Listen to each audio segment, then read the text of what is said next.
Hi, my name is Kay. I'm from Grim Perilous Plays. That's great. Anyways, so today we will be playing Rocket to Russia, and to explain what's going on a little bit, I've got our principal here, which is Adam Rose. So Adam, if you'd like to take it away. Yeah, hi everyone. Adam Rose here. Like she said, I'm the principal of Grim Perilous Studios, and tonight we'd like to focus in on a new role-playing game that's coming out called 3, 2, 1 Action. And we have one of the writers here. His name is John Hambone McGuire, as we are going to be taking his game for a test run and seeing if we can break it a little bit. And that way we can have just a whole bunch of fun and show it to you all and see if it's something that you'd like to back. It will be coming to Kickstarter here real soon. So to tell us all a little bit more about it, I'm going to go ahead and turn it over to John. Hey everybody, I'm John Hambone McGuire. I am the co-host of the Vintage RPG podcast, the co-host of My Tai Happy Hour, the host of Expert Minutes, out now from the lovely United Kingdom, and I am one of the writers here on 3, 2, 1 Action. Today is my first time ever on stream, so please go easy on me.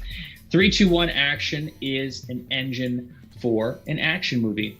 Also great for things like haunted house movies, westerns, sci-fi space adventures, heists, you name it, you can do it in action. Everything takes place with one single D10 roll. And the key here is anything you want to do, you can try. And it's all about fun over physics. So I will be playing the role today of the game runner, and I will be setting up the scenarios and the scenes for all of our friends here at Grim Perilous as they stumble upon an island in the middle of nowhere that's just not supposed to be there on a clandestine mission to see what happens. So with that, I'm going to pass it around to everybody to tell us about their characters and a little bit about themselves. Let's start with Adam. Okay, I am going to be playing Senad Nenadovich, and I am forgetting the handle that I have as well at the moment. I have PDF down. I think it's Hardass. Hardass. Yeah. So I'm playing Hardass, Senad Mebedovich. Very cool. How about you, Kay? I am playing Daniela Johansson, also known as Chatterbox, who's a... should I talk about who she is? She's a communications expert. Yeah, give it up. Sure. So she's a communications expert, age 24, from Clarksville, Tennessee, who is apparently fairly charming when talking in different languages. Very cool. Jeff, how about your character? All right, so I'm playing Boom Boom Watanabe, who's a demo expert / medic who really likes to blow things up, but also fix people, I suppose. He's from Atlanta, Georgia, and I guess they got into blowing stuff up with enjoying fireworks and stuff as a kid. So yeah, blowing stuff up and fixing people. There you go. Blowing stuff up comes in really handy in case you blow up one of your fingers. So yeah, welcome, Boom Boom. Jeremy, how about your character? I'm really excited. I'm going to be playing PFC Walter Jazzhead Jankowski, who is a mechanic and expert at improvised weapons. The most dangerous thing about him is when he gets free time to make something. It's going to be amazing. Very cool. Jennifer, why don't you tell us about your character? Hey everybody, I will be playing Sergeant Saman Swan Sani. They're a pilot and a vehicle specialist, and they're from New Jersey, so we'll see how that works out tonight. Very cool. And bringing it home, we have Jason. Jason, who are you playing tonight? Hey, I'm playing Specialist Kara Quicktraw Carter, St. Louis born and raised, and a bit of a ranch writer at times, but sharpshooting is really where the game is there. Very cool. So I would encourage everybody to take a look through the sheets and take a look at some of the weapons that you have on your persons. Those weapons do have special abilities that you can do when you attack. Now, every weapon gets 2 attacks. Although if you do the special action, it will just be the only attack you'll take during that round. Now, this game is 80s action, so I want to give a little content warning to our viewers out there. You are going to be seeing things like anything you would imagine you'd seen in an 80s movie when it comes to blowing stuff up, shooting at stuff, fighting, stuff like that. Some light language in the forms of the things you can see in a PG-13 movie and a comedic R-rated movie, but for the most part, blood and guts, Cronenberg-esque horror, and fun and party times for excellent everybody watching. So that's all I got for that as far as the content warnings go. With that, I'm going to go over a little bit about the game. The game is a cooperative game. Including the game runner is in on the cooperation because we really do want the focus to be on storytelling and fun over physics. So if you think about something that you want to do, you can absolutely do it. You just say what you want to do and you make it so with just run roll. You can also do things that you might not think that you can do by filling a plot hole in 2 sentences. So for instance, if you stumble across a dirt bike and you say you want to ride the dirt bike, I'll ask you, well, why do you think you could ride the dirt bike so easily? And maybe you'll respond, well, when I was a kid, I used to ride dirt bikes with my cousin. My mom hated it. And then you will get the appropriate bonus or penalty depending on your answer. Also, you might get a super bonus by popping everybody in the group because the key here is fun. So, bear that in mind with your answers. Also, don't be shy about dropping some cheesy one-liners. The cheesier, the better. There are rewards given out at the end of every episode, and that's why you're the game runner, because you're overseeing things like a show instead of just a game. So you're running your own show here. So there are awards for best moment, best action, best comedy, and that could give you a benefit when it comes to re-rolling and adding some extra health to your stats. Now, speaking of health, in this game, we don't use hit points, we use luck points. When you run out of luck, you die.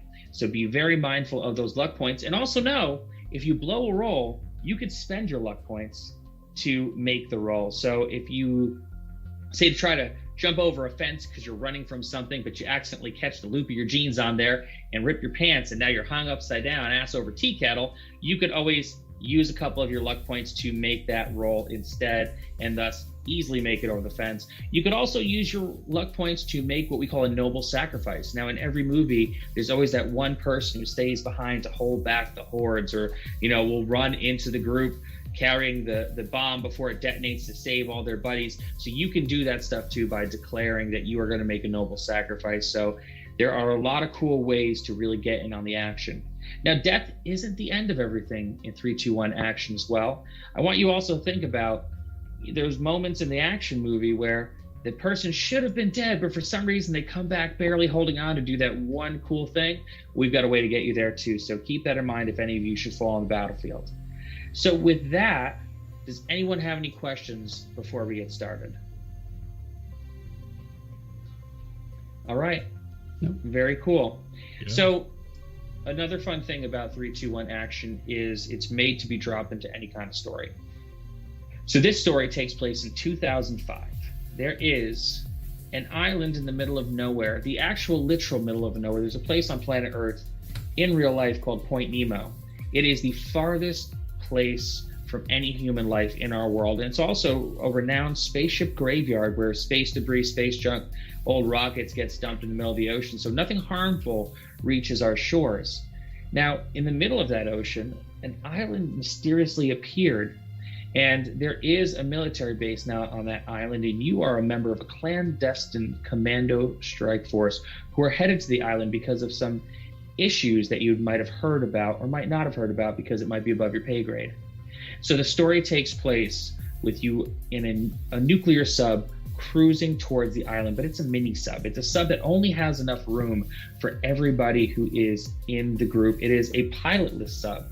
So this sub is not only taking you to the island, it's your only extraction off the island, and it's timed. So you have a very limited time to get from point A to point B on the island and to complete your mission before the time runs out. So with that, you're all on the sub. And this is the point where I like to help people get to know each other a little bit in the adventure.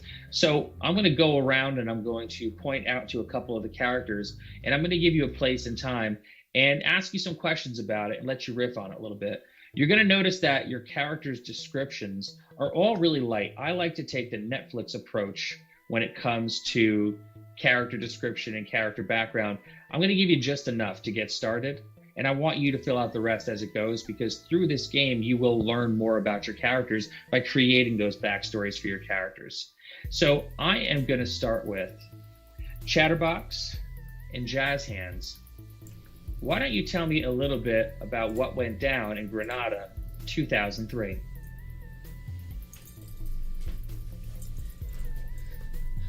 Well, I can't say that I technically remember everything that happened. To be honest, I was kind of stuck at the board.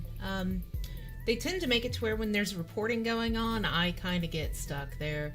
But I do believe that Jazz Hands was actually on the front line, so maybe he should be the one to talk about it. Okay, look, it was a little bit awkward. I never meant to commandeer the tank. I was a little bit tipsy at the time. I had made a bet. It was a bad idea. I understand I went over into some zones that I wasn't supposed to, but then I tried to make things right. We saved the children. We stopped the church from getting burned down.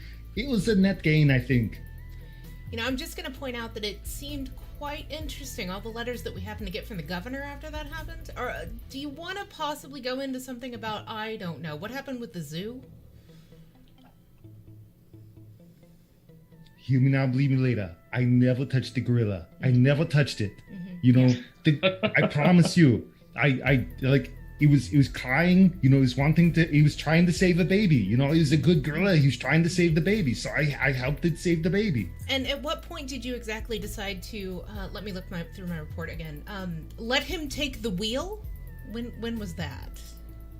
Well, I mean, you know, somebody needed to feed the baby, and the guy had the giant hands, and he couldn't hold the bottle, so I held the bottle, and I said, well, you take the wheel. I've got to feed the baby. Right.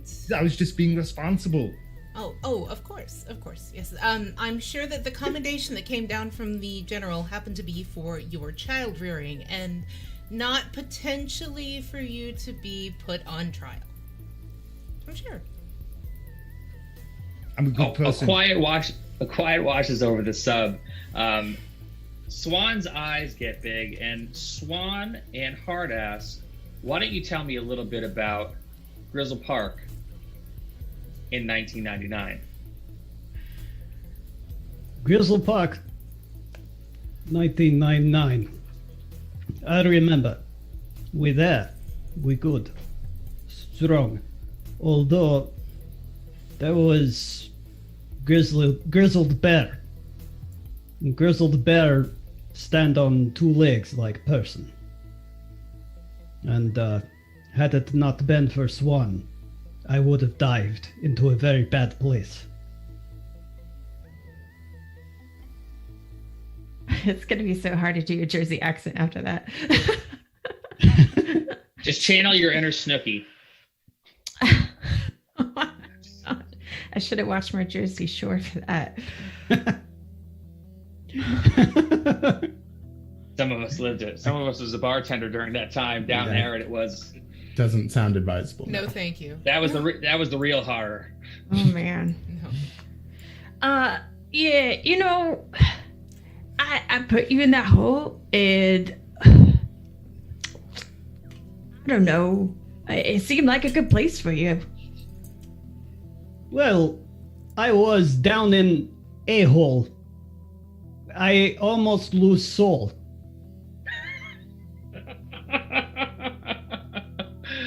Oh, up towards the head of the sub, there are two members of the team none of you know about. They're sitting on opposite sides of the sub, so far apart they must know each other.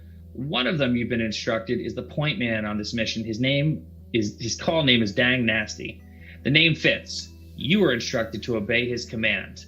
The other guy is just called Scorpion, and he is calmly sitting there listening to your stories.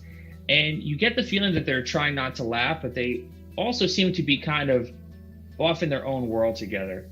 And with that, quick draw, Boom Boom, why don't you tell us about Super Bowl 2007 where Prince blew the roof off the place? Listen, I just really wanted to try out the pyrotechnics is all, you know. No one out explodes Boom Boom is all I'm saying. Like it's just I They say it's my fault. That's but it's not. It's not. I just didn't really want. I absolutely am not going to be out exploded. No, and that's the point. Is you really need to be able to get your point across with a good explanation. That's why I had to take out that guy with the trigger on his finger. Our friend Boom can't be outdone. It Boom Boom, and if he had a sidekick, it would be Little Boom, and that'd be it. I really just can't condone somebody stealing another man's limelight, especially with somebody like Prince on the stage. It's just wrong. Like, Yeah. At some point, someone's gonna say, why even call yourself Boom Boom if you can't even do the biggest boom? You might as well just refer to Piddly yourself in a Pow. different way. Yeah, So- or like Little Piff. Yeah. So they say, he blew the roof off the place. Maybe, it's fine. He could take the credit. That's fine. But you and I know who really blew the roof off. We really do. It was unacceptable that they didn't at least acknowledge your pyrotechnics. It's okay. I'm not in this for the glory, It's just unacceptable. Credit should be given where credit's Little. due. A little bit of glory. A little bit of glory. As Boom Boom says they outshined Prince, you get a side eye from Scorpion near the front of the sub, and suddenly something hits the hull of the sub, hard enough to jolt you from your seat. The nuclear hum cuts out as the sub stops. You feel something scratching the metal, and the metal grating sound vibrates in your molars. Whatever it is, it's got to be man-made because nothing is strong enough to rip the special titanium alloy Uncle Sam used. Before you can even make a move, Dang Nasty holds out a hand, palm down. It means stand down. So you stand down. And just as suddenly as it started, it stops. So the sub you're in is called the Seawolf. Seawolf docks at the moon pool, and that's the secret entrance to the base at Point Nemo. The hatch above you automatically opens, and then Dang Nasty motions everyone to leave. So who's going out the sub first? Well, I guess I can take point. Seems like it could be dangerous, and we don't know what kind of beast is out there. I'm gonna pull my 6-shooter. Pull out your 6-shooter. All right, so you're gonna take it onto the dock first. Mm-hmm. I'm gonna tell you what. So here's what you say. I like peek the hatch up slowly to make sure we're not being, about to get lit up by anything. So the moon pool opens up to a 50 by 50 underground converted airplane hangar, complete with 2 docking stations for mini subs, and a 20 by 50 poured concrete loading dock, and a 10 by 20 ship's dock running down the middle of the pool. There's a large bank vault style door on the north wall, and it's closed. Above the door is a security camera. You can hear its gears grind as slowly as it swivels. Next to it is a big speaker. It looks like something you'd see in an old church or a supermarket. The loading dock, as well as the rest of the structure, is securely built with steel. However, the dock leading to the subs is made of wooden planks, like a traditional dock. You feel it move under your feet with the motion of the water. The air in here is stale, humid, and it has a mixture of salt water and pennies. There's a slimy sheen to everything. And that's what Critchraw sees when she pops her head out of the Seawolf. Seems friendly enough. I think we're good to move in. And I'm gonna hop up, and then is there any cover about, like somewhere in case that door opens and somebody, unfriendly comes through it? So there is unfortunately no cover. There are some, a couple little crates and some odds and ends, shipping supplies lying about on the floor of the concrete landing, but there's nothing to really hide behind. You just have the door directly in front of you. Okay, I'll go up and flank the door on the right side. All right. Who is following after Quick Draw? I will. Yeah. Okay. There's something in the air today. It tastes like penny. Who is following after Hardass? Let's do this. What's the worst that could happen? All right. Who's going after Jazz Hands? Boom Boom will go. Boom Boom. All right. After Boom, Dang Nasty and Scorpion make their way to the door as well. Who else is going after them? Yo, I'll take up the rear. So you're going to be the last one out? Oh, yeah. Since I'm probably going to All have right. to report this up, I'll have to be at least close to the back to see everything. All right. So as you reach the dock, Swan, you get a few steps on the dock, and the dock kind of just, it feels unsteady, as if it's kind of floating there in place. In front of you, you hear a sound over the loudspeaker, and it's shh. Wow. You guys got here quick. Welcome. I guess you popped that can of sardines that we ordered. Welcome to the island, ladies and gentlemen. Step back and I'll open her up for you. And then you feel like the suction of the door kind of unsealing, and you hear the grinding of the door start to open, and it's going to be opening from right to left. And as you take a few more steps, Swan, on the dock, the water starts to get more choppy. And then you hear a high-pitched, distorted voice coming from the loudspeaker, and it screams out, "Oh my God, what is that?" And the door immediately starts to close again. And from the water, a spiked tentacle reaches out and wraps its slimy, spiky tentacle around your right ankle. You're going to take 1 luck point of damage. And then 3 other tentacles pop out of the water as well, and they start sliding towards the party, going to attack everybody. What does everyone want to do? I want to try and take my K-bar and cut that tentacle off of Swan's leg. Okay. Leg. All right. And what about you, Swan? What are you doing? Oh, whoa, that ain't no good. Get it off, get it off. All right. What's everyone else doing? I'm gonna wait for hard ass to see how successful they are with the knife, and then if they can, I'm gonna try and just shoot the tentacle off the Swan's leg. What weapon are you going to use? I'm gonna keep with my 6-shooter. Okay. What about Jazz Hands? What's Jazz Hands doing? You said there's like some like crates or shipping supplies or something. Yep. Well, seeing as I about haven't 10 like feet. haven't properly drawn any weapons yet, I just want to like rip off the top of a crate and like smash it into one of the tentacles. All right. Cool. Cool. And Boom Boom?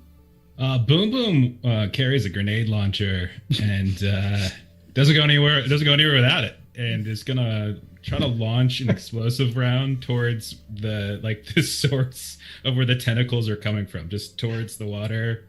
Like, I hate seafood. All right. And what about Chatterbox?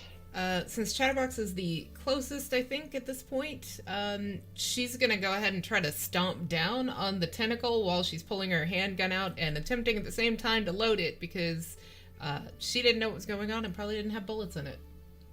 So. All right. Okay, so everyone who is doing a attack roll damage for me, and just let me know what you get. I rolled a 10. Rolled a 9. I got with K-bar, that's 5. So when you roll a D10, you're going to look at your weapon's damage. It's going to be a minus a certain number, and so since everything automatically hits, whatever you roll, you will subtract the number listed next to that weapon. So that'll be your final damage. What damage is a boot? That's a great question. So anything could be an improvised weapon in 3, 2, 1 action. So it's up to the discretion of the game runner to decide what that's going to be. So I would say a boot would be a -9 because you're just doing a quick little attack. So you'll do I rolled 1 a point of 10, damage. so I did 1. Hey! I tried. Hey, it still counts. And knowing there are 4 tentacles coming out of the water, everyone's going to get to take a swing at something. Hard ass, what was your damage? It was 5, and as I take the K-bar down towards the tentacle, I'll say, "Time for K-bar Mari." So I try and Yes. All right, Nice. Jazz Hands, what's your damage? What type of minus do you want me to take for hitting it with like the crate cover? A minus. That'd be -8. Okay, -8. but fortunately I've got a +2 at the end of things, so I just barely got a 1. All right, it still counts. One twins. For Boom Boom. So the damage. So there's a under the for grenade launcher it says explosive rounds. If that's what I'm picking, it says +4. Is that out of the damage? God. So a total of 11.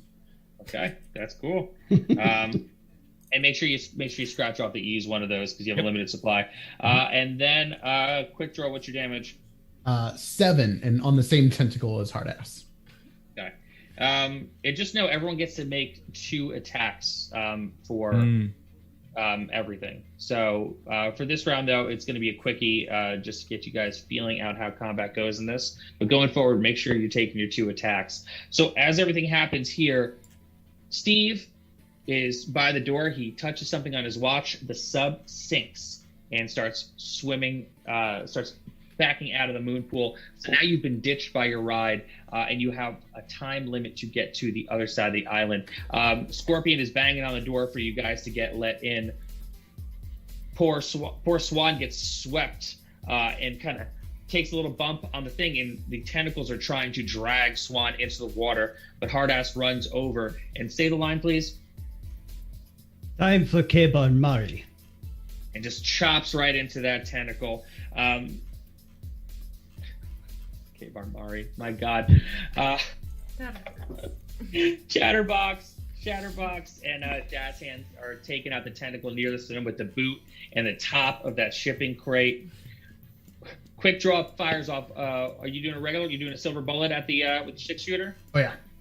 Peels off a quick silver bullet right into the fleshy bits of the tentacle, and then out of nowhere, Boom Boom, just you hear the click. And for those who know Boom Boom, that is a very familiar click, and it was the click of a grenade getting loaded into the chamber of the grenade launcher. Can Swan and can Hardass make an action check for me? So roll a d10 and roll under your action. I rolled under a 3. 3 as well. Perfect. So when you hear that click, you can feel the tentacles start to slip off of your ankle as as Hardass cuts it away, and you hear the click, and Hardass, you grab onto Swan, and Swan, you kind of turn on your side and push off with your feet, and you run towards the concrete part of the dock, and you just hear that boom, that plunking sound as that grenade gets launched into the water. The dock explodes, and whatever tentacles were left on top of the dock just kind of slither back into the water, and the water is full of wooden ships and black ink everywhere. So from behind you guys, you hear the suction happen again, and the door starts to slide open. Voice comes back over the loudspeaker. Sorry about that, guys. We're under strict orders not to allow anything to breach the perimeter. I figured you had it under control. And as the door opens up, it opens up into a secondary area. Now, this is a 40 by 40 storage staging area. The door is a compression sealed metal door, 20 by 30. On the north side of this room, there is another door matching it. It's currently occupied by 2 forklifts, a scissor lift, various supply crates scattered throughout. There's industrial fans hanging from the ceiling, blowing cold air, which doesn't really do much to cool the room. It smells like wet wood and gun oil in here. The floor is also poured concrete with steel rails pinstriping it from north to south. At the northeast corner of the room, there is a desk, and there is a bunch of paperwork and other office supplies hanging out behind it, and a nice little weapons rack hanging out behind there. Now, this is the area where supply drops are delivered to the island, as well as general storage for the supplies the military doesn't have rooms for at the camps on the surface. As you all enter, the door will close behind you, and from behind the desks, in between the crates, walks a man with horn-rimmed glasses, and they're sliding down the rim of his nose, and a clipboard in his hand. He says, "Man, I tell you, I have seen some stuff on this island, but I've never seen whatever the hell that was. and he kind of waves you over to the stack of crates he's tending to. He's like, I'm Carter. Welcome to my general store. Let me know if you need anything. We got guns, we got knives, we got bombs, suntan lotion, cigarettes. What's your poison? And he looks both ways and he mouth whispers to you, cold beer. And he gives you a wink. Now, he beckons you over. You get over to wherever it is you're going to go in the room, and you guys can just tell me what you want to take a look at. You want to look at crates, you want to look at any of the machinery, you want to look at the weapons rack. It is all here for you. He says, yeah, come on over, let me know if you need anything. He's like, I got to let you know that supply drops to the island have been interrupted due to the current situation topside. The colonel will read you in more about that. It's a little above my pay grade, but here's some stuff that we have offhand, and he kind of hands you like a list of things that you can get here. Now, mind you, your characters are only able to carry 4 items at a time. I like to keep things minimal because I really want you to use and be able to use the items you have, whether they're weapons or something that is going to get you to be a little bit creative with the things that you do in 3, 2, 1 action. It's important that you actually remember the things that you have on hand.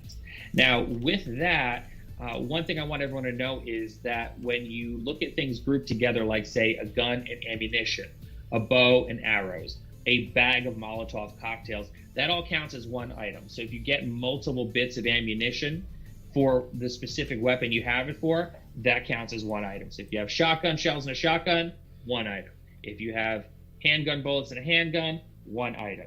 If you have a bag of Molotov cocktails, 1 item. So just bear that in mind when you're picking out different things. A first aid kit does count as 1 item unless you have the medic class, which gives you the ability to carry multiple first aid kits as 1 item. So some of the miscellaneous items that he has lying around the thing, he's got cigarettes, he's got duct tape, a flare gun, a flashlight, machete, rations, rope, suntan lotion, trifold shovels, first aid kits, he's got a couple of Swiss Army knives. His brother was a dealer, so he got a good deal. He's also got some special miscellaneous weapons as well, although they're part of his personal collection. So you might want to inquire and see if he'd be willing to part ways with those. He's got brass knuckles, katana, flamethrower, and a sniper rifle. Also, in the spirit of only being able to carry 4 items at a time, certain items will take up more than 1 inventory space because they are much larger items. So just bear that in mind. So what do you want to do in the general store? You say this is general store. Yeah. What if you major? He kind of sits up and kind of like crocks his head and he laughs. He lets a oh, I like you. You got me going. Yeah, no. It's for every rank is welcome here. Yeah. I got stuff.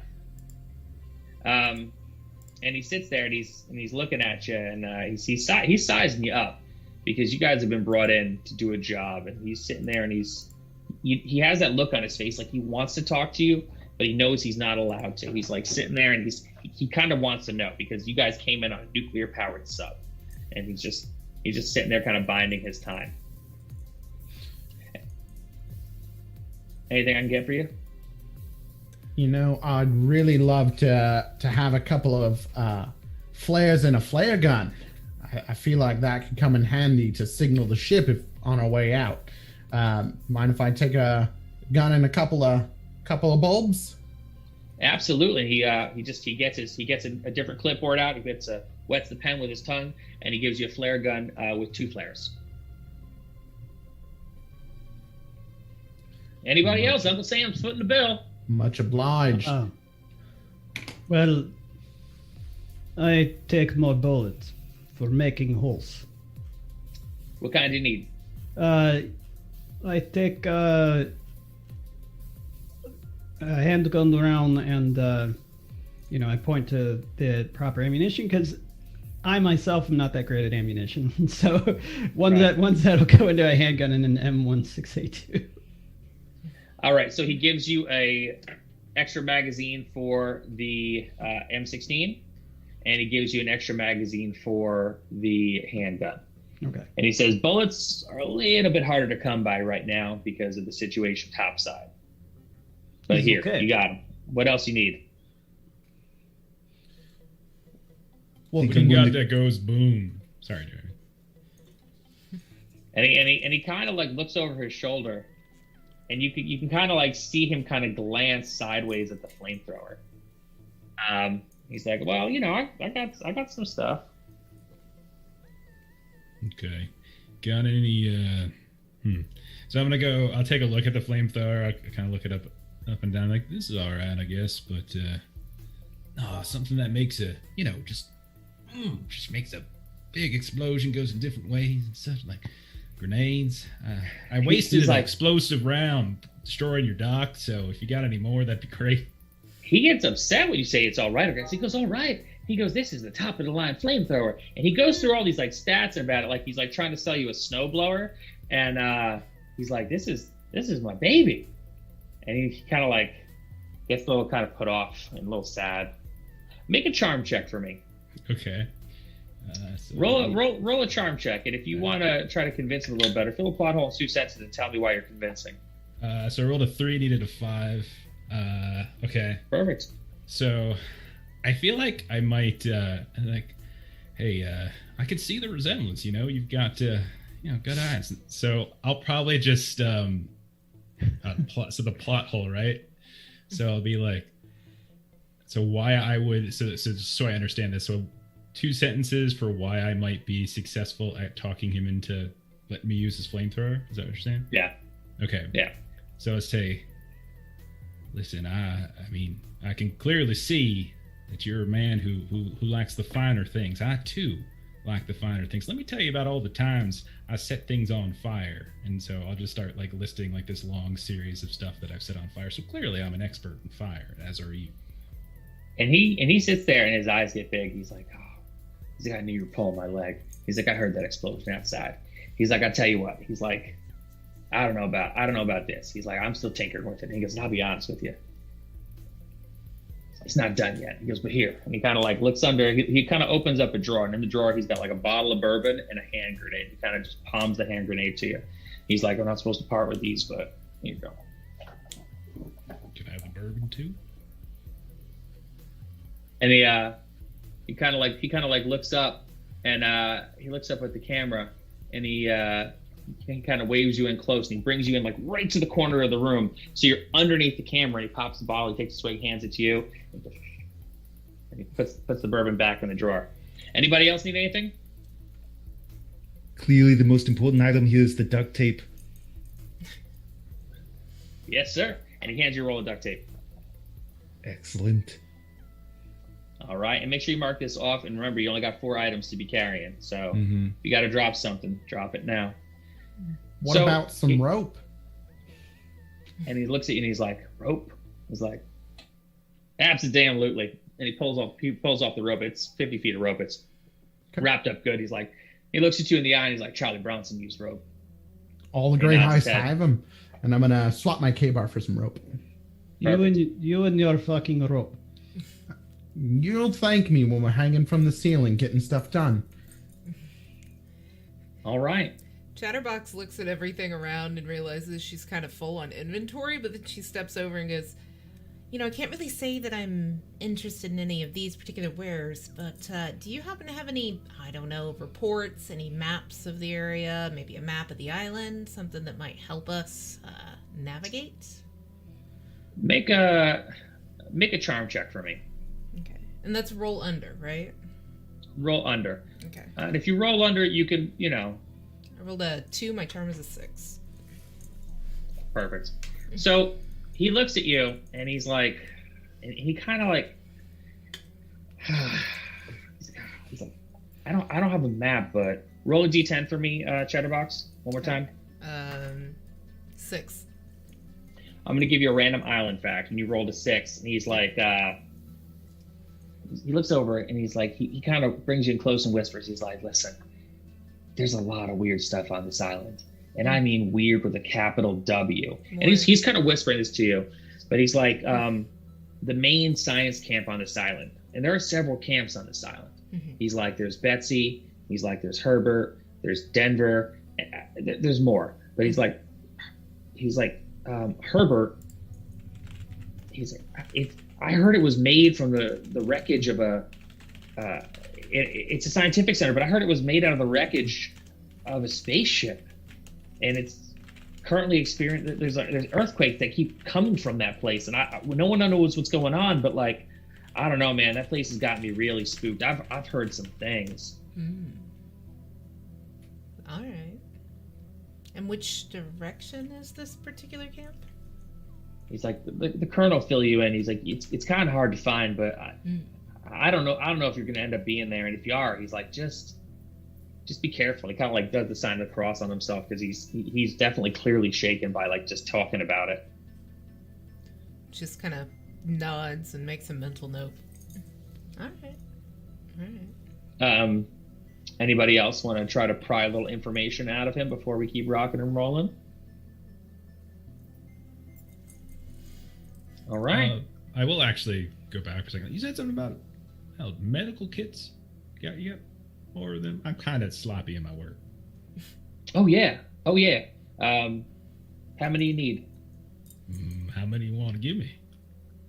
And he opens up a crate, and you can see there's only 3 left in there. And he looks at all of you, and he's like, "Here, take 2." He's like, "Yep, you're gonna need it up top." Okay. All right. And be careful out there. So as he hands you those medical kits, he looks at you, and he kind of has like a sad, scared look in his eye. And over the loudspeaker, you hear another voice saying, "Well, if you were done making friends and raiding my pantry, would you please make your way into the office so we can get down to business?" And another door pops open to the north of the room, and you hear that suction pop again.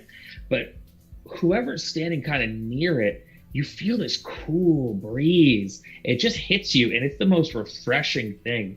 After being down in that sub and being in this hot room, the door opens up to a 60 by 60 warehouse area, complete with a pop-up office with a staircase going up to it, closed camera observation area with several TV screens, a kitchen, indoor outhouse, and a cot space for 4. There is on the eastern wall a 2020 reinforced garage style door that exits out of the room, and next to it's a standard 3x7 metal door that opens inward that currently is welded shut. The cool air that you feel is air conditioning, real air conditioning. The room smells sterile with a hint of cigar emanating from the ashtray a little further up in the kitchen. There's a radio playing Country Roads by John Denver in the distance, and an older man in full military regalia with one eye on the CCTV monitors in the corner and another on the clipboard. In his hand, he fiddles with a pen. He keeps clicking the top of it, and he keeps pushing the cheaters up his nose. He glances in your direction and says, "We're on the clock here, people," and he waves you in. So this is Colonel Russell. He's 48 years old with strew white hair, an athletic build, and a slight paunch. He's a decorated war veteran and has more medals than any member of your team combined. And it does not include the ones he can't talk about. He brings you over and he says, "Hey, thanks for coming. I take it you've been briefed about our current situation." And Steve comes walking in behind you, and he salutes the colonel, and he says, "Colonel, we have not been briefed on the current situation. What's the situation?" And the colonel just takes the pen in his hand, he slams it against the wall, and he's like, "They were supposed to tell you. They were supposed to tell you everything." And he goes over, walks up the steps to his office, reaches in the door, pulls out a file, comes down to you, and he says, "This outpost is FUBAR." He's like, there is a species of creature running amok up topside. I don't really have the clearance to ask what your course of action is, but I've been told by the higher ups that we're in good hands and you're here to take care of it. He's like, but the real issue is not the creatures that are running around topside. He's like, the real issue is the is the Jade Sniper. He hands you each a manila folder. Each has a different picture of the Jade Sniper. The Jade Sniper is ex-Spetsnaz, one of Russia's most elite group of soldiers, known for their intense training and mental fortitude. Apparently he was one of their best but went rogue. And now he's been raising hell all over Point Nemo and ratcheting up tension between the US and Russia. But taking out one rogue agent isn't all the reason that they have for secrecy on the island. The island is a black site. It is a scientific black site, and it is only a need to know kind of thing. And most of anybody who is in Washington or around the world doesn't need to know. So the fact that you are all here means that you're punching above your weight class, but you're the last hope for bringing order back to this island. He hands you a glossy photo of a few soldiers having a good time. In that picture, there's one that stands out. He is a look of soldering intensity. That is the Jade Sniper. But still, it's kind of blurred. Like his face is almost nondescript in every single photo. But then when you flip the page of the folder, you see a photo of a 6-foot-tall fish-human hybrid. Amphicora comes from Scorpion. You all take a look at him. It's really one of the first times you've ever heard him talk, and he says, down the Kura River, we were told stories of children being drowned at night if they stuck outside. The Amphicora. Colonel Russell says, I don't care what you call them. They're vermin, and this island is riddled with them. And he is not one who likes to get interrupted. The physiology is remarkably human, though. Dynasty responds, they shouldn't be a problem. And he puts his hand on Red's shoulder and gives him a quick nod, and what you think looks like a small smile. The team will have 12 hours to complete this objective and make it across the island with the extraction point on your map where the Sea Wolf will be waiting. It will be leaving with or without you. And so the colonel hands you a map of the island. And on that island, you can see what appears to be a hatch topside, a beach to the south, a camp named Betsy dead ahead from the hatch. And then further down the island, there is a Camp Denver that is clearly marked. And over the wall of Camp Denver, there is a staircase and platform that leads down to the beach. That's your extraction point, he says. You need to be there, or you're getting left here on the island. And he's like, and I will not take responsibility for you. And with that, he also tells you that, a lot of good men and women up there aren't making it home because of what's going on topside. So I'm really counting on you to come in here and clean house. He's like, I'll be monitoring you from these CCTV monitors. There's speakers all over the island. If you need anything, I will run command from down here. Do you have any questions about your mission? No, sir. Yeah, y'all got a vehicle around here? And he looks at you and he's like, yeah, Camp Betsy, you can requisition a Jeep from the acting commander there. And as he's telling you this, you hear a slow banging followed by scratching on the 2020 reinforced steel door on the west wall. Colonel Russell starts walking towards it and says, I would really give you the nickel tour of my bachelor pad here, but I know you won't be making it back this way. And he points to the door next to it. It's a smaller door, 3x7, and it's welded shut. And he says, Carter, get the welder. Let's get ready to pop the cap off this sumbitch. Our guests are due poolside. On the other side of this door is an access tunnel. Leads to a freight elevator which will take you uptown. The scratching you're hearing is the fish fingers. Once you clear them out, it's a straight shot to the elevator. So at this point, you can all do a last minute prep or anything you'd like before you head out. I'm going to go back and talk to that supplier and see about if I can just borrow his sniper rifle. And I'm just going to... Don't So like our you- odds you- counter sniping with a bow. So you get in there, and he is fiddling around trying to get the welder to pop the door off, and you kind of sneak up on him. He's like, what do you need? We got to go. And make a charm if you want to try to convince him to give you that sniper rifle. Yeah, well, mate, it's there's this other sniper on the island, and I brought a longbow to a sniper rifle fight, and I'm gonna burn some luck points. Is it meat or below or just below? Meat or below? I'm going to burn 5 because I rolled a 10 and my charm is 5. So I'm gonna burn 5. Oh, wow. Living dangerously. Is there such a thing as assisting? There isn't per se, but if you wanted to get, I mean, in this situation, it's the kind of thing where, I mean, if you say how to lift something and you could help someone and assist them in this is kind of a thing where Draw is really working to try to get that sniper rifle. Yeah. All right, so you did it. He is going to give you the sniper rifle. It's actually on the sheet, the basic rule sheet. I found it already. He is like, I don't have a lot of ammo for it though, so roll a d10 for me, -6. You know what? 6. -4. 2. Because you burned luck to get to this point. I got a 2 then. So you get 2 sniper bullets. 2 bullets with a sniper rifle. Much appreciated. I'll definitely remember your name. What was your name again as I go to fire? And I'm looking over the gun and walking away. What? Huh? What? Me? Hatch. No, Hatch. You got a thing to do. Yeah. I'm sorry. He is like, I'm not ready for what's on the other side of that door, but he gets the welder. Anyone else want to do anything last minute before they go? Chatterbox is going to make it a point once again to ask for like any kind of map, navigation, anything that would help us actually navigate this area more than just, hey, there's camp somewhere. So, Colonel Russell gave you the map. If you bring the map over to Carter, he will mark off some spots for you. And he marks off Camp Betsy and he marks off Camp Denver. He's like, these are the two main hot spots you need to worry about.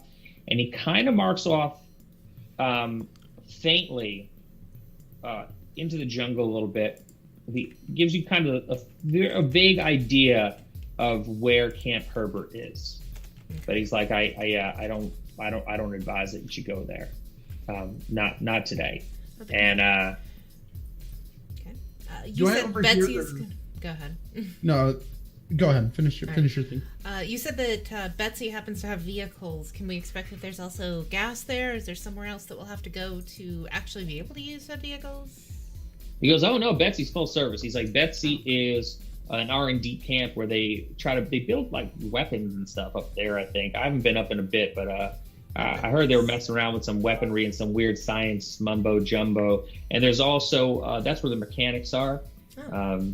They have Jeeps there, and they repair Jeeps there. There's gas there, tires. You know, you'll find a Jeep up there. No one's going to say no to you.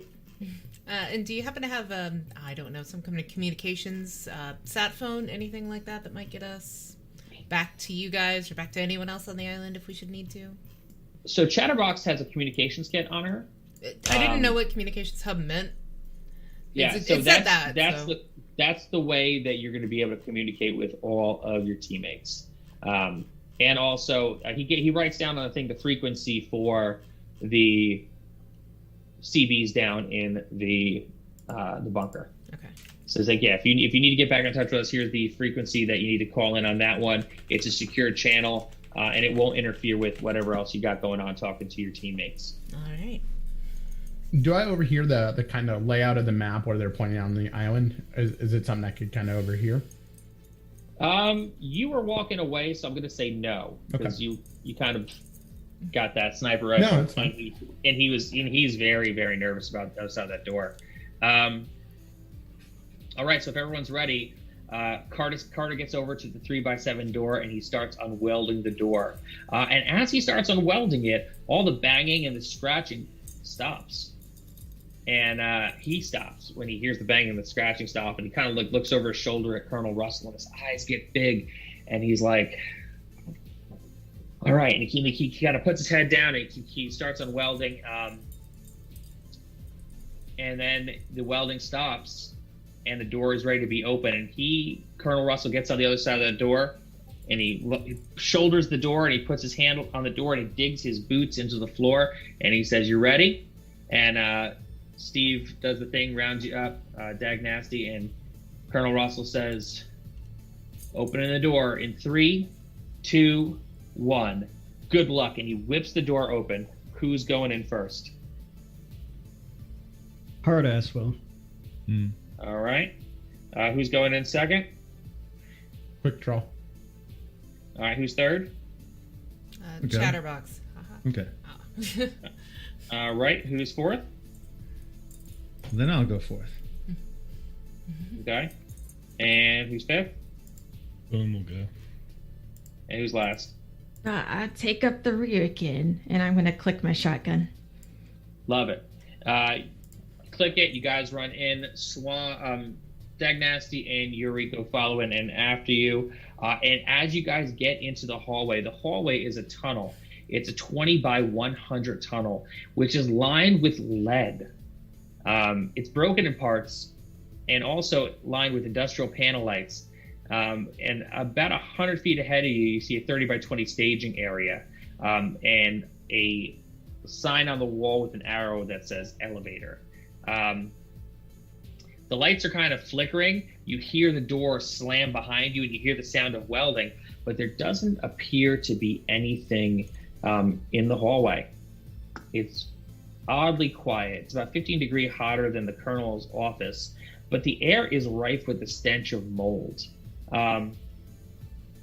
Directly at the very end of the hall, right past the staging area, you could also see a ladder that goes directly up into the ceiling. What do you want to do? Maybe Fish Finger was worried we'd make them into fish stick. We should we should keep going. They're not here. All right. Think they're waiting to drop on us when we're not expecting it. They were making noise not too long ago, so they can't have gone far. I look up. Slowly. Look up. Action movie slowly. Yeah, action movie slowly up with my revolver. And I'm gonna put one hand on Hard Ass's shoulder and like grip his outfit in case something tries to grab him. I'll have a hand on him, and I'm gonna like slowly look up with the revolver in the other hand. So you kind of look up and around, and you think you see something out of the corner of your eye as the light flickers above you. Hard Ass, you want me to make it as bright as the sun in here? And I'm gonna like start to take my hand off and reach towards my flare gun.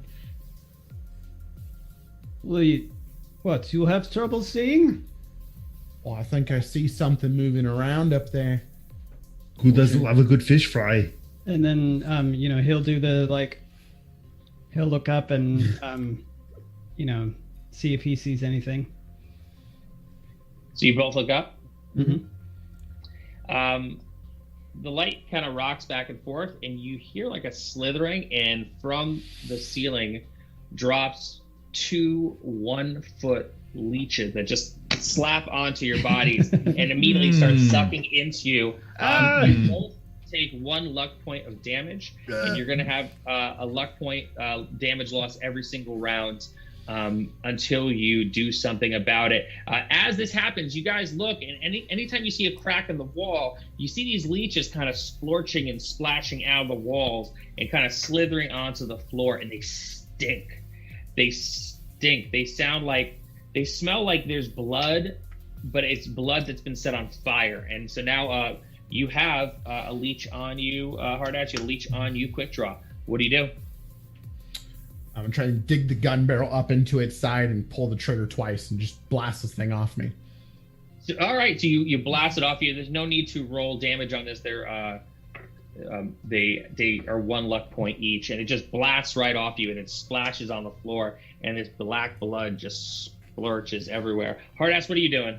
Hard Ass takes out the K-bar and just like jams into the leech until it's dead, and then he says, "That sucked."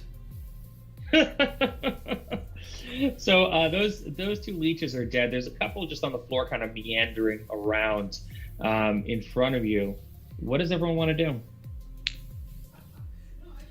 I think maybe we should possibly get moving. I think the longer we stay here, the more likely that's going to continue happening. Chatterbox starts like trying to push everybody forward. All right. What does everyone else think? I agree with the motion to hustle. A second. So do you all move in formation further ahead? All right. You're moving in formation, and as you guys start running from behind you, you hear more splorching and splashing on the floor.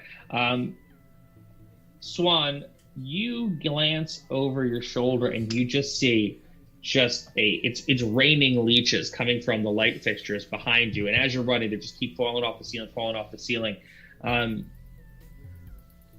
However, in front of you, from the freight elevator. Now, this is a classic style freight elevator. This has the door you have to lift up and go. And if you've ever seen a movie where they're in like the industrial area and they got to pull down the gate to the elevator, it's one of those.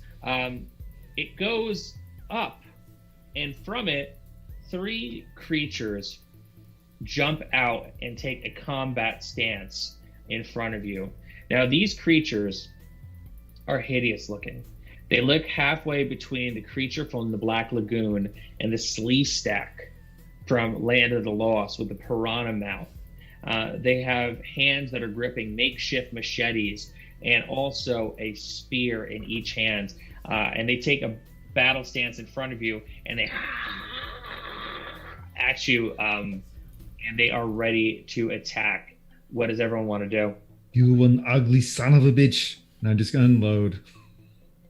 All right. Well, now remember, everyone gets to take 2 attacks unless you're doing a special attack for your weapon. So we're going to go around, start with Hardass. What are you doing? Hardass will put the K-bar away and pull out the M16. He'll fire 2 bursts into the nearest one that took a fighting stance. All right. Roll 2 damage and let me know what it is. Okay. 2 d10s. So the first one is 7, and the next one is 0. Okay. So it's a good hit. Quick draw. Roll. What are you doing? I'm just gonna up over his shoulder, up over Hardass's shoulder with the revolver, still gripping with the offhanded shirt in case they try and grab and pull him in, and 2 rounds into the closest one. Cool. Roll your damage. 2 and 0. Okay. Very cool. What about Chatterbox? What are you doing? Okay, you said that they came from the elevator? Like, are they near the elevator door at this point? They popped out and moved a few feet up. Okay, so they're not actually near the actual elevator any longer. Yeah. Okay, then is there a light that happens to still be above them? There is. Okay, so she's going to use her handgun, take a shot at the light to hopefully break it over the top of them. Awesome. And if that seems to work, or, well, either way, then she's going to use with her second attack, aim at what I assume is gills probably on their body, right? Yep. So she's going to aim for the gills on the second one. Cool. So first shot, handgun is -3, right? So that yep, would handgun be -3. Okay, so that would be 3 damage. And then All second right. shot would be 4. Cool. Perfect. Love that. Jazz Hands, what you doing? All right, so we've got a somewhat injured one up towards the front and then a couple behind it, basically. Yep. Okay. I think I'm kind of interested in trying out one of the special abilities. I'll try and like move forward, maybe take a knee next to Hardass if I need to try Cool. out the M16 special ability where if you fire from, could I move up reasonably to point blank range? You can, yeah, you can, if you want to haul up there, you can haul up there and be the first person to attack. Because how attacks will be arranged just depends on what everyone wants to do. Mm-hmm. Everyone gets their action moment, and then they can do what they're going to do. Cool. I'll do that because then if I use that ability, it moves the damage penalty to -0. And then I Yep. can also hit people that are behind it. So I just kind of come forward and unload. Cool. All right. So I'll give it a roll. That'll be a 7, but with a -0, that's just a flat 7. cool. Perfect. What about Boom Boom? What's Boom Boom going to do? So, do these have legs? Like, I know they're half fish. They do. They are bipedal. Okay. So, I think Can I drop pictures in the chat? Will that affect what's going on the screen, or so you guys can just see them? It won't mess up anything, right? No, we can. Cool. Perfect. You've got a All right, link or whatever. And if it doesn't allow you, just let me know. You can copy and paste it to me, and I'll put it in. Okay. I'm gonna pop it in the chat real quick. Okay. And then keep on going so you guys can see what's going on here. So what are you gonna do, Jazz Hands? Boom Boom, you mean? Boom Boom. Yeah, so Boom is the door to the elevator still open? The door of the elevator is still open. So I'm going to whip the grenade launcher off my shoulder, and I'm gonna put in a bean bag, and I'm gonna see if I can knock one of them back into the elevator. Okay, love Does it. that work? Nice. Okay. That absolutely works. All right. So I think it's non-lethal damage for the grenade launcher. So there's no number, like the other rounds. So how do you want me to roll for that? Just yeah, you're good. Okay. Yeah. Yeah, So I'm just trying to that's- knock it back into the elevator. Okay. And finally, Swan. What's Swan doing? Swan's gonna make sure that they're in point blank range and do the special action to do extra damage. Okay. 10 Go for minus it. 2 is 8. So 12 damage. 12 damage. All right, cool. So you guys come out and these creatures jump out at you. And the first round, they jump out and they're ready to attack. And they howl at you. So Jazz Hands knows what everyone's about to do. And he just does a baseball slide up close. And he gets down on the ground and just starts unloading. Everyone in the back starts popping off rounds. There are more that start filing out of the elevator. But Jazz Hands being down in front first and foremost gets in there and he just eviscerates the first couple that pop out from behind the one you were actually shooting at. Chatterbox, the ones that are coming out elevator second after the ones that are already there, you quickly snipe the top bit of those lights that are hanging and they swing down and smack and smash into the two behind them. There was one near the front that was riddled with bullets, but turned its spear and was about to go down into Jazz Hands' fleshy bits when you heard that plunk coming from the back from Boom Boom, and that beanbag hit center mass, and the creature staggers back and falls down flat on its back. They're all dead except that one creature. But as that one creature falls down, the grate to the elevator smashes out, and from behind that creature, now these creatures are about 6 feet tall, from behind it, a 7-foot hulking version of these creatures come out. And it's got like a metal mask welded to its face that it rips off and reveals its gaping maw. It's got leeches that are actually attached to its body, and they're kind of moving and just feeding off of this creature as it moves towards you. This creature has no weapons in its hands, yet it picks up its fallen comrade and just throws him at the group. Everyone make an action check for me.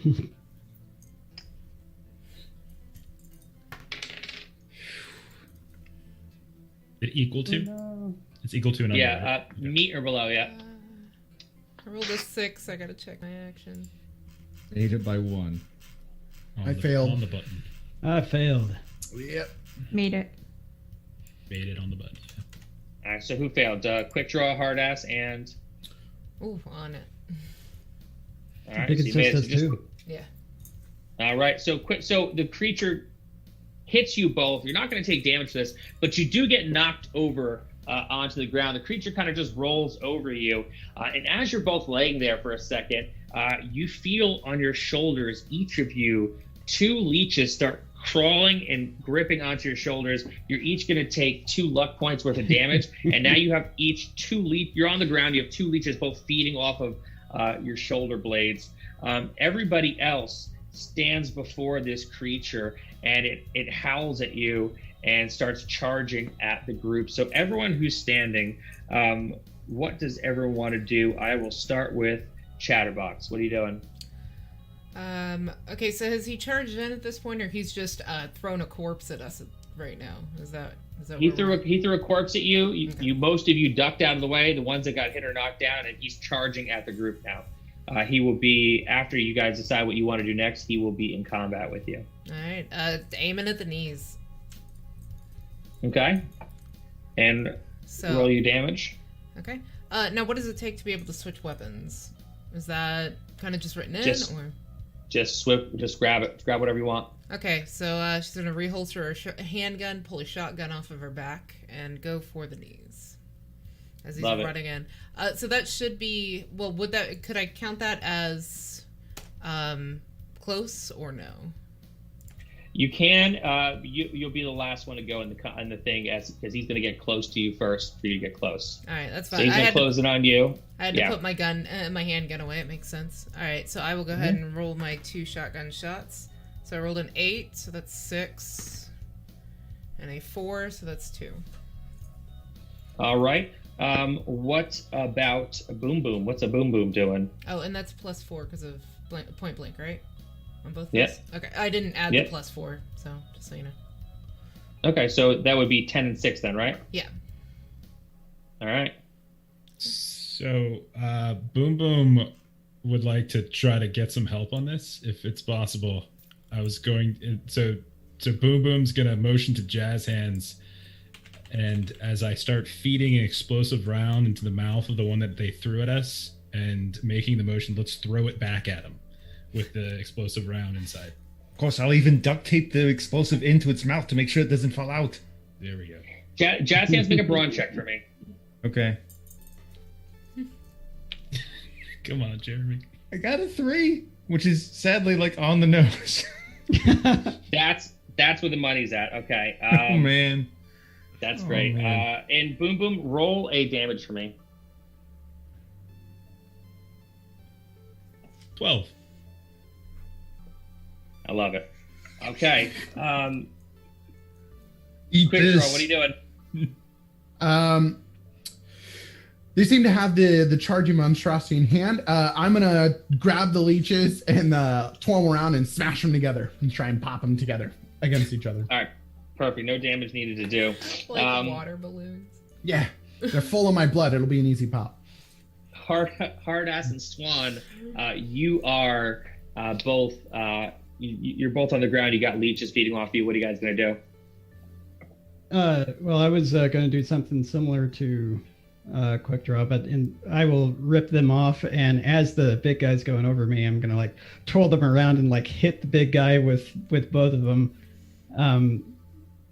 just to try and like hurt him with the leeches, even if it may be. All right. You're gonna towel slap him. And Swan, what are you doing? I'm gonna pull out a K-bar and attack the 2 on me. Perfect. All right. So he charges in, and Boom Boom and Jazz Hands had that moment, and you kind of have the idea, and you kind of like step back, and you feel the Amphicora at your foot, and Boom Boom, without a second, pulls off of his bandolier a grenade, and he stuffs it in his mouth. Jazz Hands runs over with the duct tape, and you guys both start picking up the creature to throw the creature. Quick Draw, in a fit of rage, just feels these leeches crawling towards your legs, and you just start whipping them up and start spatching them together and slapping them on the wall and stomping the leeches like Lucy was stomping grapes, making wine. Chatterbox quick holsters your gun, reaches for the shotgun, cocks it up, and gets ready, and the creature runs in and is about rears its hand, and the hand is riddled with claws, rears its hand to take a swing at everybody, and from out of nowhere, Hardass jumps up and just paintbrushes the creature in the most insulting manner with one of the leeches, and the creature kind of steps back for a second. From under it, Chatterbox pops up, blasts one kneecap with the shotgun, cocks it again, blasts the other kneecap. The creature starts falling backwards and hits the ground and starts kind of crawling away from the party. And from behind everybody else, you've got Boom Boom and Jazz Hands. What do you say when you toss this Amphicora? Bombs away. All right. You forgot this. That's Guys, just grab the thing and just hurl this Amphicora. It kind of doesn't go very far, but because of all the blood on the ground, it kind of bumps and slides over towards the Amphicora general, and it rolls over, and its mouth is agape, except covered with the duct tape, but it is facing the squad there. Quick draw. What do you want to do? I'm gonna pull the revolver back up, spin it once, line up a shot, and then blast a grenade to set it off, just to like make sure it really gets that action finish with the blast. Don't miss. Roll some damage for me, and say what would you say in that moment? We'd like to make a return, please. Oh, I'm gonna burn more luck. I got a -1, so I'm gonna burn 5 more luck to really make sure I hit it with a 4. All right, that's more than enough. You needed just one bit of damage to hit it. You ask for your return, and the receipt comes in the form of an explosion with fire and blood and guts everywhere. Just it explodes, and the entire hallway is now covered in goo. And with that burning, you have the burning smell of more leeches that are hanging off of other lights from the ceiling, just start to plop down to the ground, all dead. And there's a loudspeaker in the back of the hallway, and out of nowhere, you hear on the loudspeaker, "Hell yeah!" And it's the sound of like Colonel Russell and Carter celebrating your extermination of their pest problem. So at the end of the hallway, there is an elevator, and there is a ladder that goes up to a hatch. What do y'all want to do? I turn to Chatterbox and I say, "Hey, do you think that fish finger? Fish fingers? You think that was fish fingers?" Well, I'm pretty sure you're gonna have to look a little hard if you want to actually find those anywhere. As she looks around at the mass of just viscera that the fish have become. Made into many bits, look like tuna salad fingers. Yes. Yeah, it's definitely more like a tuna salad than it is an actual delightful fish finger. So the way up to the surface you have is the elevator and the ladder. Which way are you going up? Who's going up? Chance I could grab that mask before we head up? The weird Fish mask. Yeah. You can. It will take up an inventory spot, though. How much I'll just you want? examine it for a second then. It looks man-made, but it looks man-made, and like somewhat well-crafted, but it doesn't necessarily look new, and not new in the way that you just beat the hell out of these things. It doesn't look right. It looks like it was created and not too long ago, and it was really embedded in this creature's face. Weird. So there's no straps. It was It was actually firmly like planted. in weird. Yeah.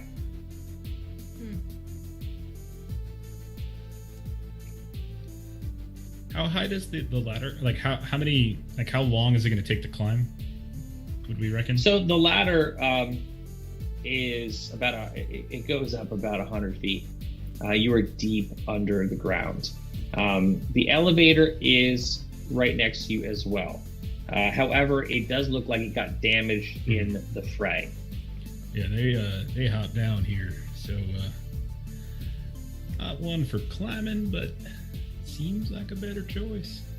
I don't know that I trust that elevator at this point. I think we Right. should just use the ladder. I agree. Okay. All right. there. So I'm not who's I'm not afraid of heights. I'm a paratrooper. And I've climbed up the ladder first. okay? You get to the top of the ladder very easily. The ladder's in great shape. The ladder at the top of it has a wheel, like a metal wheel, that needs to be turned to release the seal to open the hatch. So I'll hook an arm around and Okay. turn. It actually turns easy, and as it does, you hear a dee-dee, dee-dee, and a and then as you finish turning the wheel, it jerks, and it starts automatically opening up to the top side. You gonna go out? I yell down, okay, is ready, and I'll climb up the rest of the way. All right, you squint as you pop your head even to the near edge and lip of the thing. It is daylight. It is 1000 hours at this time. The light on the surface, it just feels so much brighter, and the sun is just really putting a hurting on your eyes as the squad pierces the surface. There's also an invisible kind of wave of radiation, visible in the way you can see the gas pouring off a pump in the summer heat. Jungle trees surround you on all sides. The sound of insects and wildfire echo through the canopy. This is Point Nemo. As your team breaches to the surface, you look around you and there's just lush greenery everywhere. Other than like the kind of unsettling, the queasiness that you feel from the light radiation on the top side of the island, it actually almost is serene and beautiful until in the distance you hear gunfire and screaming. And in the air, there's now a faint hint of fire and gunpowder. And that's the end of part 1. Okay. Hooray. Nice. That was fun. That was fun. Did we want to take a break? Do we have more to go on past this? Yeah, I mean, I can keep going if you all want to keep going. If you want to take a quick bio break and then come back, there's definitely more action to be had. Yeah, it's fine with me. Sounds good to everyone. I'm excited.